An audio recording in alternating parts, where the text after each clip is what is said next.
DElEd fourth semester में आज का टॉपिक पिछले टॉपिक के आगे ही वृत्त से संबंधित प्रमेयों का अनुप्रयोग, यानी कि उस वीडियो में अभ्यास कार्य और कुछ एग्जाम्पल कम रह गए थे, इसलिए आगे उसी से जुड़ा हुआ वीडियो है। तो इसमें और स्पष्ट कर रहे हैं हम। आपने पिछले क्लास में प्रमेय पढ़ी थी। एक प्रमेय थी कि वृत्त के केंद्र से जीवा पर डाला गया लंब जीवा को समद्विभाजित करता है। दूसरी प्रमेय थी वृत्त के किसी जीवा के मध्य बिंदु को केंद्र से मिलाने वाली रेखा जीवा पर लंब होती है और एक ही वृत्तखंड के कोण बराबर होते हैं। अर्धवृत्त का कोण समकोण होता है। चक्रीय चतुर्भुज के सम्मुख कोणों का योग 180 अंश यानी संपूरक होता है।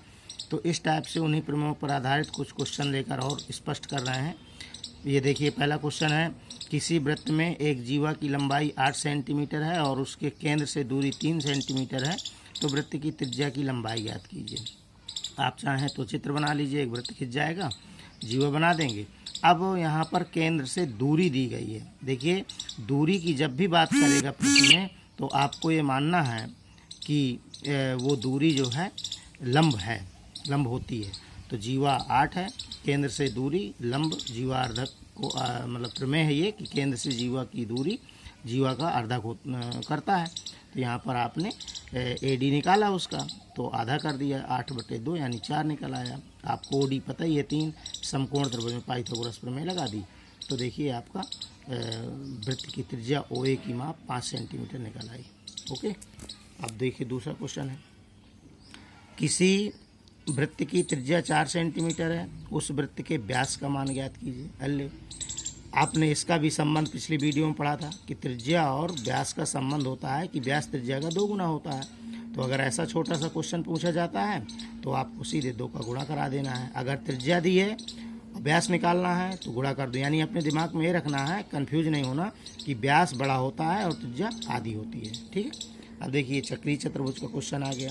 ABCD एक चक्रीय चतुर्भुज है, BAD 60 अंश है, तो BCD का मान बताइए।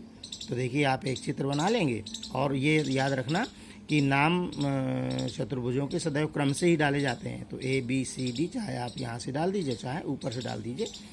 तो आपको BAD पता है 60 और BCD ज्ञात करना है, तो बस सामने वाला ज्ञात करना है। प्रमेय हमने पढ़ी है कि चक्रीय चतुर्भुज के सम्मुख कोण संपूरक होते हैं, तो दोनों का योग बराबर 180। संपूरक का मतलब योग 180 और मान रख देंगे। तो 60 धन BCD बराबर 180, तो पक्षांतर करा देंगे, 60 वहाँ चला जाएगा, घट जाएगा। ओके, अब देखिए एक प्रमेय और होती है कि वृत्त के किसी चाप द्वारा केंद्र पर बना कोण एकांतर खंड पर बने कोण का दुगना होता है। यदि आप लोगों ने ध्यान हो पढ़ा होगा, अगर सही से कक्षा 8 की बुक में भी है ये टॉपिक, और जो लोग आगे हाई स्कूल वगैरह में पढ़े होंगे तो हाई स्कूल में तो पूरी वृत्त की प्रमेय है ही है। तो इसमें एक उदाहरण है कि एक आकृति दी गई है, उसमें केंद्र का कोण 100 अंश है और ACB ज्ञात करना है। देखिए, तो किसी चाप द्वारा केंद्र पर बना कोण परिधि पर बने कोण का दोगुना होता है। ठीक है, तो उसी प्रमेय पर आधारित आपका ये क्वेश्चन है।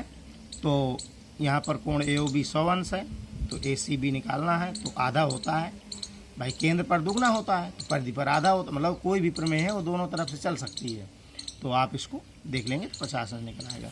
अब देखिए, पिछले टॉपिक में क्षेत्रफल और परिधि की भी चर्चा की थी, तो हमने फार्मूले तो वहाँ दे ही दिए थे।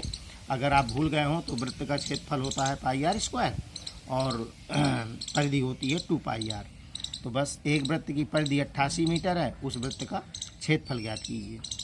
तो वृत्त की परिधि का सूत्र खोल देंगे और उसमें 2πr यहाँ 88 रख देंगे परिधि के नीचे और पक्षांतर करा देंगे, तो r का मान निकल आएगा। पक्षांतर में आपको इतना तो पता ही होगा कि जो बटे में होता है वो गुणे में जाता है, जो गुणे में होता है वो बटे में जाता है।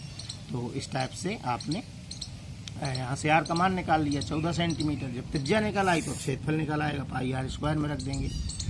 तो πr² में रख के उसको कैलकुलेट कर दिए तो ये निकल आया आपका। ओके, अब इसके बाद में एक और क्वेश्चन है एक वृत्ताकार घास के मैदान की त्रिज्या 21 मीटर है। इसके चारों ओर 7 मीटर चौड़े मार्ग में फर्श बिछाया गया है। 150 रुपये प्रति वर्ग मीटर की दर से मार्ग में फर्श बिछाने का व्यय ज्ञात कीजिए। तो इसको भी हमने एक चित्र बनाया है। छोटा पहले मैदान हो गया और उसके चारों ओर 7 मीटर चौड़ा रास्ता हो गया। तो अब यहाँ पर 2 वृत्त हो गए, क्योंकि केंद्र के बिना वृत्त का अस्तित्व नहीं है। ठीक है, अगर कोई सोचे कि हम रास्ते भर का क्षेत्रफल डायरेक्ट किसी फार्मूले से निकाल लें तो ऐसा संभव ही नहीं है। यानी कि बिना केंद्र के, बिना त्रिज्या के वृत्त हो ही नहीं सकता। तो आपको केंद्र से ही दूरियां देखनी है। तो केंद्र से अंदर वाले वृत्त की त्रिज्या 21 मीटर, और अगर उसमें 7 और जोड़ देंगे, मार्ग जोड़ देंगे, तो 21 7 28, तो ये हो जाएगा मार्ग सहित बड़े वाले वृत्त का क्षेत्रफल। और अगर बड़े वाले वृत्त के क्षेत्रफल में छोटे वाले वृत्त का क्षेत्रफल अगर घटा दें तो रास्ते का क्षेत्रफल निकल आएगा। तो देखिए उसको हमने लिखा है कि मार्ग का क्षेत्रफल बराबर मार्ग सहित मैदान का क्षेत्रफल माइनस मैदान का क्षेत्रफल जो अंदर मैदान था। तो pi r1 square minus pi r2 square, pi का कॉमन ले लिया और बस इसको रख देंगे तो आ जाएगा। इसके बाद में बिछाने खर्च, देखिए कभी भी व्यय अगर पूछ रहा है, किसी भी चीज़ का खर्च पूछ रहा है, तो वो मान जिसके लिए हमने ज्ञात किया है उसमें उसका गुणा कर दिया जाता है। तो एक वृत्ताकार मैदान की त्रिज्या 88 मीटर है, उसकी परिधि ज्ञात करें। तो ये अभ्यास कार्य में कुछ क्वेश्चन है, इनको आप देख लीजिए और इनको लगाना है, और मौका मिलेगा तो इन पर भी चर्चा करेंगे। आप लोग अगर पूछते हैं तो फ़ोन में ही बताएंगे, अथवा आगे देखा जाएगा। ओके, धन्यवाद।